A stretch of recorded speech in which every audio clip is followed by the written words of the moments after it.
እኮ የለም በቃ ብልጽግና የሚባል ስርዓት አያስፈልግም ብለን ሳንተዋወቅ ገና በዛ በረሃ ውስጥ መንግስት ጥርሱን በነከሰበት ሰዓት ላይ መጣን እኮ ተደራጀን እኮ ሌላ ምን ቡድን አለ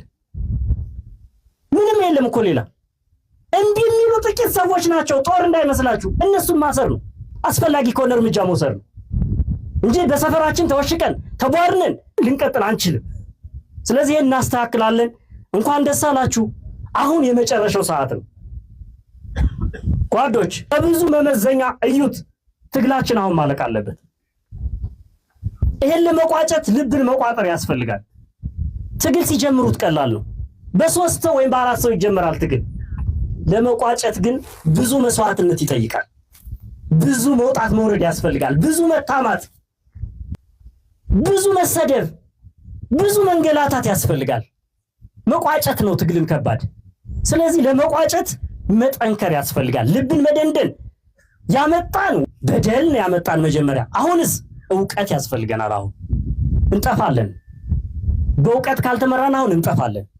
አሁን ጊዜው የስሌት ነው የስሜት አይደለም በቃ ስሜት አይደለም ይነዳን አሁን ስሌት ሁለት ልጆች ከዚህ ስናወጣ ምን ያመጣል የሚል ስሌት ውስጥ መግባት አለብን ይቺ ሻለቃ ስትበተን ይቺ ሻለቃ ስታሰለጥን ይቺ ሻለቃ ስትዋጋ ምንድነው ከጀርባ ይዞ የሚመጣው የሚለውን ስሌት ማምጣት መቻል አለብን በስሜት ሂደት ዋግተህ የምታመጣው ከዚህ በኋላ የለም ሰው በመግደል አናሸንፈውም ይሄን ትግል ታምናላችሁ ሰው በመግደል እስከዛሬ ስም ሰው ጎልሏል ማት ገለናል እኮ በመግደል ቢሆን ነው ማት ነው የምነግራችሁ ስንት ጊዜ ነው ያሰለጠነ ብልጽግና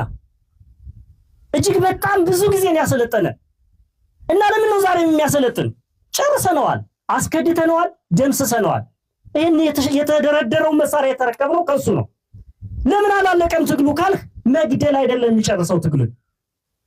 በስልት በዘዴ በፖለቲካ ነው የሚያልቅ ትግል